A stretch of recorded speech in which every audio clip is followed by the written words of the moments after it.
Is there any objection if I raise minimum stake to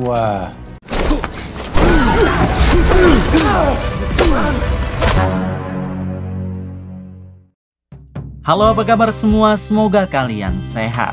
Kali ini saya akan menceritakan film terbaru yang masih anget-angetnya berjudul Chief of Station 2024. Bercerita tentang seorang kepala stasiun CIA yang membalas dendam terhadap semua orang yang telah menghabisi istrinya. Oke, tanpa berlama-lama kita gaskan saja ke ceritanya.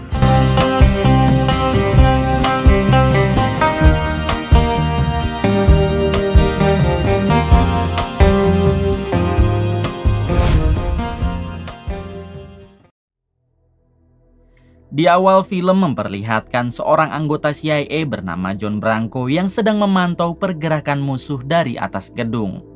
Di sini John tidak sendiri, melainkan dibantu oleh rekannya bernama Ben Mallon yang bertugas mengintai musuh dari jarak dekat.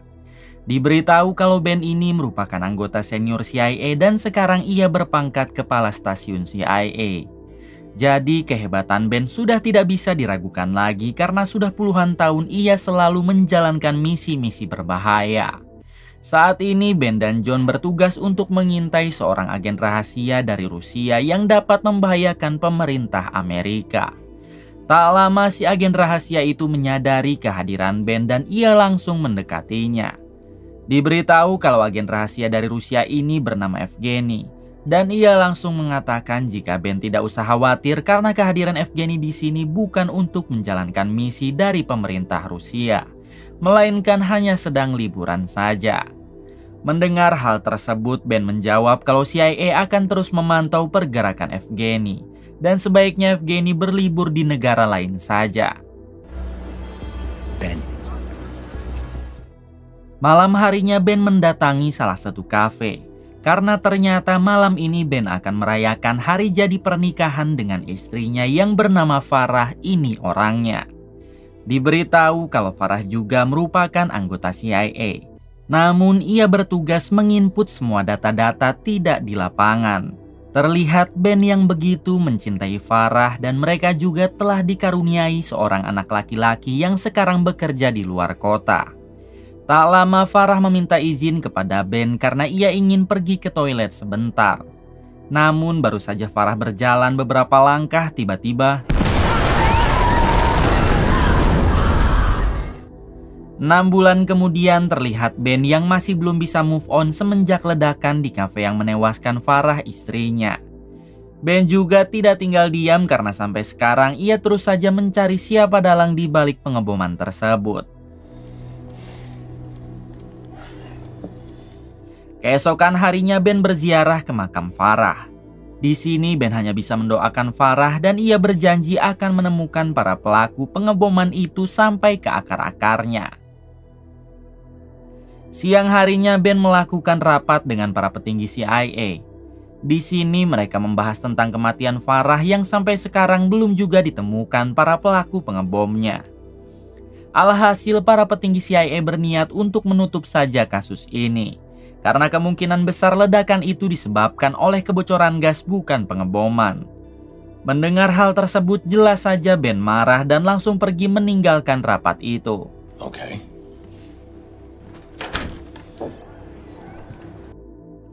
Ketika di luar, Ben sempat berpapasan dengan direktur CIA yang mengucapkan bela sungkawa kepada Ben. Sang direktur juga meminta Ben agar sebaiknya mengikhlaskan saja Farah karena ia sudah tenang di alam sana.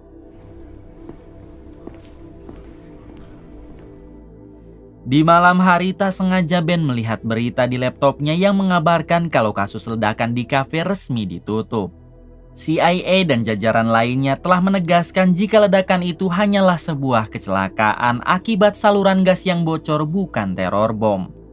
Melihat itu semua tentu saja Ben tidak terima karena ia yakin kalau Farah istrinya sengaja dihabisi bukan kecelakaan. Mulai saat ini Ben berjanji akan menguak kasus tersebut dengan caranya sendiri. I don't buy it.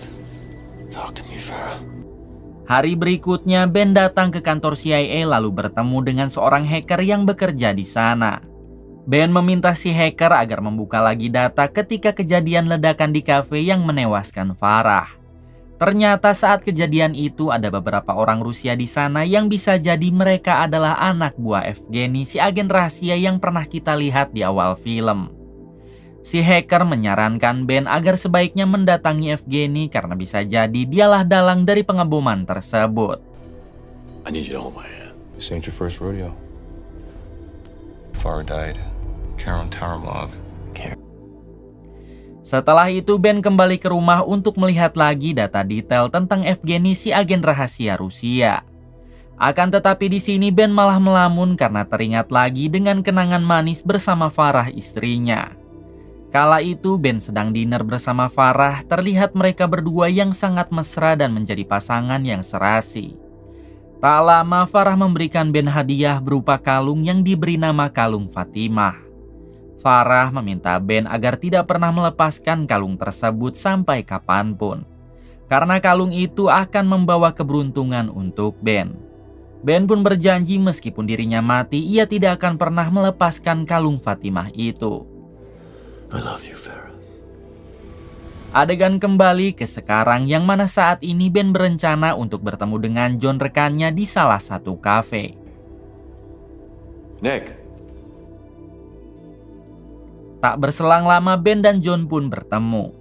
Di sini Ben masih membahas perihal kematian Farah istrinya yang kasusnya tiba-tiba ditutup begitu saja oleh CIA.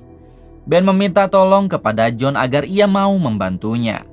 Karena Ben yakin jika Farah tewas bukan karena kecelakaan biasa namun sengaja diincar oleh seseorang. Sebagai sahabat sejati tentunya John bersedia membantu Ben. Bahkan John meminta agar sebaiknya Ben banyak istirahat saja. Karena meskipun terlihat diam, akan tetapi John terus mencari tahu perihal kasus tersebut. Sebelum berpisah, Ben pun berterima kasih kepada John. Thanks, John. Setelah itu Ben mendatangi teman Farah istrinya untuk menanyakan apakah Farah pernah menyimpan rahasia kepada orang tersebut. Si teman mengatakan kalau Farah adalah wanita yang baik yang tidak pernah bermacam-macam di belakang Ben. Akan tetapi Farah menyimpan sesuatu yang tidak pernah Ben ketahui sebelumnya, yaitu tabungan yang lumayan banyak. Tanpa sepengetahuan Ben, Farah selalu menitipkan uang kepada temannya itu untuk tabungan di masa tuanya. Namun karena sekarang Farah telah tiada, si teman menyerahkan semua tabungan tersebut kepada Ben. Pardon gift in her memory.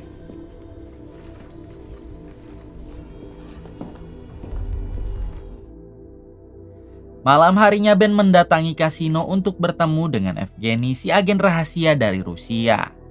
Di sini Ben sempat bermain kartu dengan Evgeny sambil menanyakan apakah Evgeny dalang di balik ledakan yang menewaskan Farah istrinya. Evgeny yang merasa tersinggung karena ia tidak pernah melakukan hal tersebut, ia pun langsung memerintah para anak buahnya untuk menghajar Ben hingga terjadilah baku hantam. Karena kalah jumlah, pada akhirnya Ben berhasil terpojokkan lalu ditangkap. Why you do this? It's very disappointing. Adegan berpindah kepada putra Ben yang bernama Nick dan sekarang ia sedang bekerja di luar kota. Selama ini Nick tidak sendirian karena ia selalu ditemani oleh pacarnya. Di sini si pacar meminta izin untuk membelikan Nick sarapan, sementara Nick menunggu di kontrakan.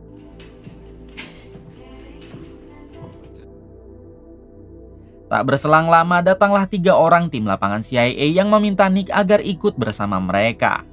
Awalnya Nick menolak karena ia tidak mungkin meninggalkan pacarnya sendirian. Akan tetapi anggota CIA itu memaksa Nick sambil mengatakan kalau ini semua demi keselamatan Nick dan mereka diperintah oleh Ben ayah Nick. Mau tidak mau akhirnya Nick hanya bisa menuruti permintaan mereka. Di sisi lain memperlihatkan Ben yang sedang disandra oleh Evgeny. Tak lama Evgeny memerintah satu anak buahnya agar mengeluarkan pisau. Ternyata pisau itu bukan untuk melukai Ben, melainkan hanya untuk membukakan ikatan di tangan Ben. Di sini Evgeny mengajak Ben agar mengobrol baik-baik terkait kenapa Ben bisa menuduh Evgeny sebagai dalang dari ledakan yang menewaskan Farah istrinya. Ben menjawab kalau Evgeny adalah agen rahasia dari Rusia, jadi pantas saja jika Evgeny mengincar Farah. Karena Farah adalah orang yang menyimpan semua data-data CIA. Evgeny bersumpah kalau dirinya bukanlah dalang dari ledakan itu, karena saat ini ia sedang cuti dan tidak diberikan misi apapun oleh pemerintah Rusia. Bahkan Evgeny juga menunjukkan video rekaman CCTV saat kejadian dan terlihat jelas kalau Evgeny tidak berada di sana. Ben menyangkal perkataan Evgeny karena di dalam video tersebut ada seorang pria yang merupakan anak buah Evgeny. Namun Evgeny menjelaskan jika orang itu sudah lama tidak bekerja untuknya dan sekarang bergabung dengan tim tentara bayaran Amerika. Mendengar semua penjelasan itu, Ben mulai percaya dengan Evgeny. Namun tiba-tiba mereka diserang oleh tim tentara bayaran Amerika yang sedang dibicarakan.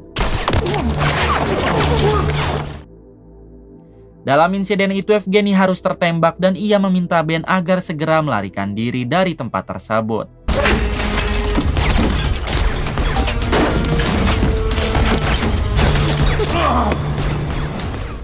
Sebisa mungkin Ben mencoba menghindar, hingga di suatu waktu Ben sempat menghubungi John lalu memintanya agar segera menjemput.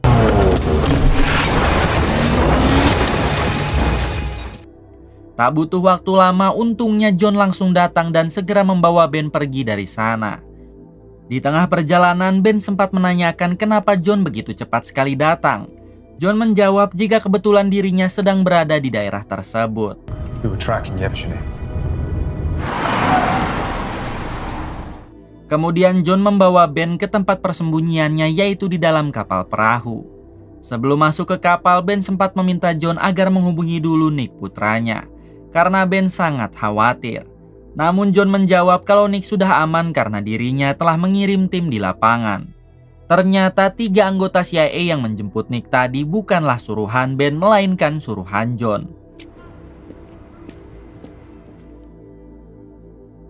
Di balik itu, Nick sendiri dibawa ke suatu gedung oleh ketiga anggota CIA. Ketika akan masuk, Nick sempat melawan namun ia harus kembali tertangkap.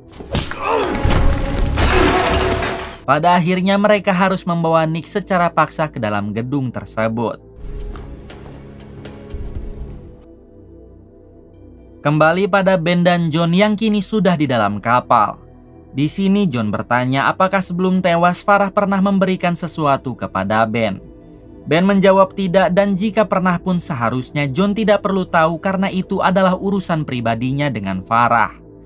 Kemudian John membawa Ben ke suatu ruangan karena ada sesuatu yang harus ia bicarakan. Namun ketika pintu dibukakan, Ben langsung ditodong oleh beberapa tentara bayaran Amerika yang tadi menyerangnya. Terungkap fakta kalau tim tentara bayaran Amerika yang tadi menyerang Ben dan Evgeny atas perintah John, yang artinya John adalah seorang pengkhianat.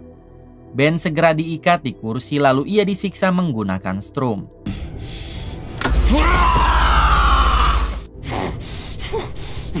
John terus saja menanyakan sebelum Farah tewas apakah dia pernah memberikan sesuatu kepada Ben. Akan tetapi Ben tetap menjawab tidak sehingga membuatnya disiksa lagi.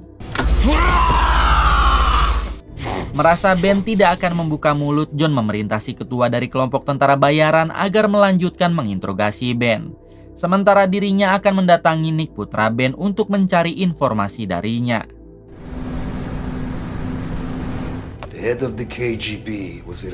Beberapa menit setelah John pergi, si ketua tentara bayaran itu mengaku jika dirinya lah orang yang telah meledakkan kafe hingga membuat Farah tewas.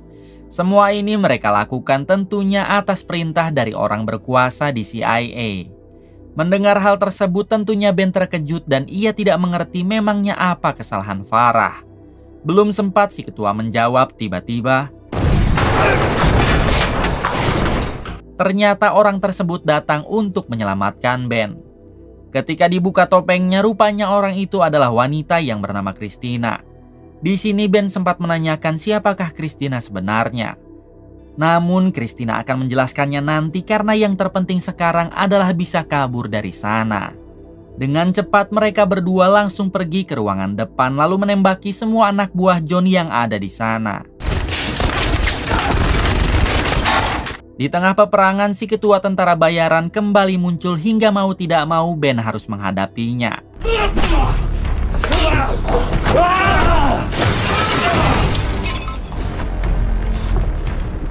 Setelah berduel cukup lama, pada akhirnya Ben berhasil menyemplungkan si ketua tentara bayaran itu ke laut. Kemudian Ben segera kabur bersama Christina menggunakan perahu kecil yang ada di sana. Sesampainya di dermaga, Christina langsung membawa Ben pergi menggunakan mobil, karena mereka harus menuju ke suatu tempat rahasia. Di tengah perjalanan, akhirnya Christina mengatakan jika dirinya adalah sahabat dekat Farah, istri Ben. Christina menanyakan apakah Farah pernah memberikan Ben kalung yang diberi nama Fatimah. Ben menjawab ya sembari menunjukkan kalung tersebut. Ternyata kalung itu adalah sebuah kunci untuk membuka ruangan rahasia Farah. Di dalam ruangan itu, Farah menyimpan laptop dan semua kebusukan CIA berada di dalam laptop tersebut. Oleh sebab itulah Farah dilenyapkan karena Farah telah menyimpan data rahasia tentang korupsi besar-besaran yang dilakukan oleh sang direktur CIA. Mendengar semua informasi itu, akhirnya Ben mengerti kenapa istrinya dihabisi. Penculikan Ben beserta Nick putranya juga itu semua didalangi oleh sang direktur CIA demi bisa mendapatkan kalung Fatimah untuk membuka ruangan rahasia Farah.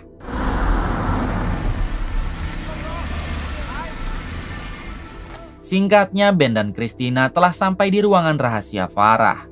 Ben segera membuka ruangan itu menggunakan kalungnya lalu masuk ke dalam.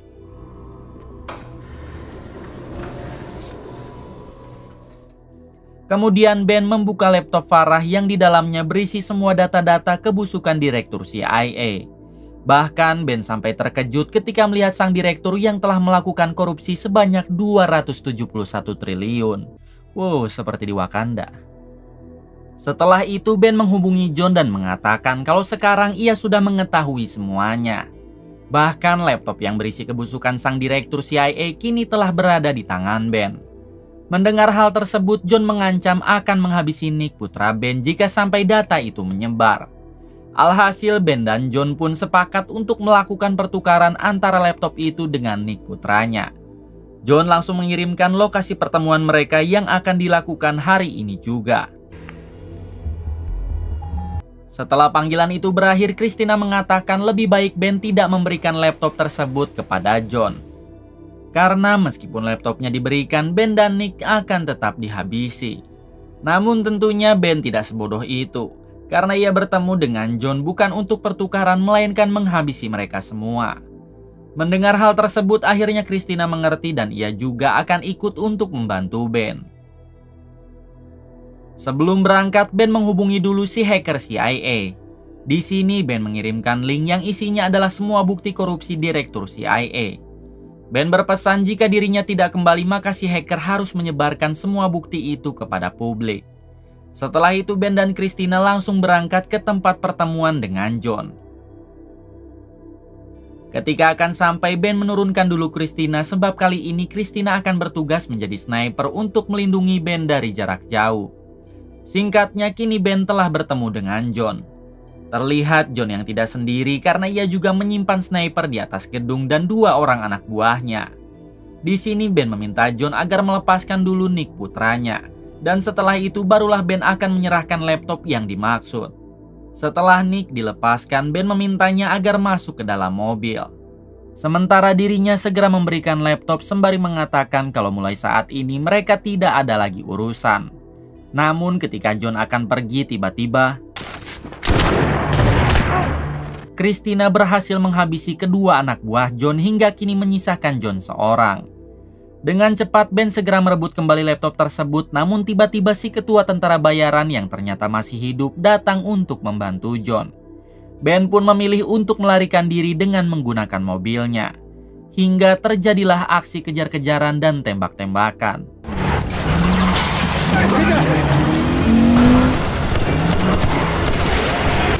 Shoot, Nick!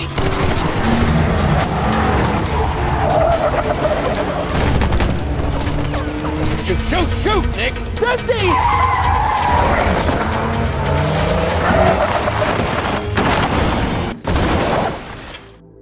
Akibat tabrakan itu si ketua tentara bayaran harus sekarat. Sementara John berhasil meloncat sebelum mobil tersebut oleng. Dengan cepat Ben beserta Nick langsung mendekat lalu menghabisi si ketua tentara bayaran. Setelah itu Ben mencari John yang berhasil meloncat. Tak lama tiba-tiba John muncul sambil menantang Ben agar berduel dengannya. Tanpa ragu Ben menerima tantangan itu dan inilah aksinya.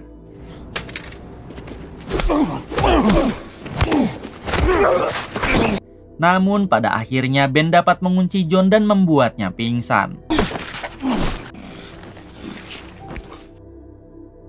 1 jam kemudian Ben kembali ke lokasi pertemuan tadi untuk menjemput Christina. Tak lama datanglah satu mobil dan ternyata itu adalah anggota CIA yang kemarin diperintah John untuk menangkap Nick. Di sini si anggota CIA tersebut meminta maaf kepada Ben karena kemarin ia hanya diperintah mengamankan Nick, bukan untuk menculiknya. Ben yang menyadari kalau orang itu tidak bersalah tentu ia pun memaafkannya.